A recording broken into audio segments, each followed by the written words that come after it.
Three things a seductress would never do. If you're a real seductress, and I mean not a seductress in training, but one who understands the science of seduction, there are three things ordinary women do that you would never do. And the very first thing that a seductress would never do is that she would never chase after a man. A true seductress knows how to set the stage so it's enticing to the right type of man. She understands that this is enough to lure a man in her direction, but she would never go outside of herself to pursue him in the conventional way. She would never beg and plead and cry and try to figure out why he's not calling her or what can she do. She would never lower herself to that state because she completely understands that the setting has to be made for that man in order for him to desire her or to pursue her or to want to come into her space. She understands that it's based on the right atmosphere that she is in charge of creating that right atmosphere. So basically she has created a world that would lure someone in as opposed to coming or moving outside of herself, which is to come from a place where you haven't created the right atmosphere, but you're begging everybody to sort of be with you or wondering why nobody desires you, nobody calls you, or why men seem to reject you. And that is because with true seduction, you don't need to do that. With true seduction, it starts from within. It starts with you. It starts with the setting that you've created that is so absolutely juicy, delicious, and enticing that you don't have to beg.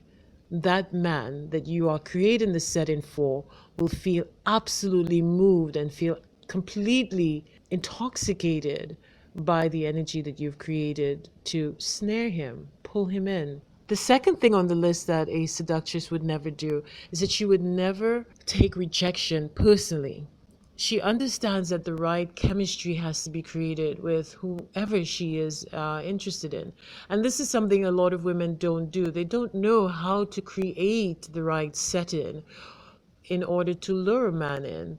And so when they are rejected, they move into a place of pining and maybe even self-reflection and self-bashing, as opposed to seductress who understands that the right chemistry has to be created between herself and that man. And once that chemistry is created, she becomes irresistible to that man. So rejection, besides, rejection is actually quite challenging to a seductress. When a man rejects her, rather than taking it personally, it might even inspire her to apply many of these techniques to a greater degree, to create more of the right chemistry and the right atmosphere so that she can lure him in. She's not deterred by rejection because, again, rejection isn't personal. She understands that timing has everything to do with it, chemistry has everything to do with it. So why should she feel rejected if that has not first been created? So the third thing on the list as to what a seductress would never do is that she would never compare herself with other women. Comparison is really the death of seduction. A seductress knows that she has an edge, and that edge is a skill. It's not based on looks, as so many women tend to believe, and that's why so many women fight with each other, or they assume that because another woman is what they consider prettier than themselves, they tend to compare, they tend to become brutal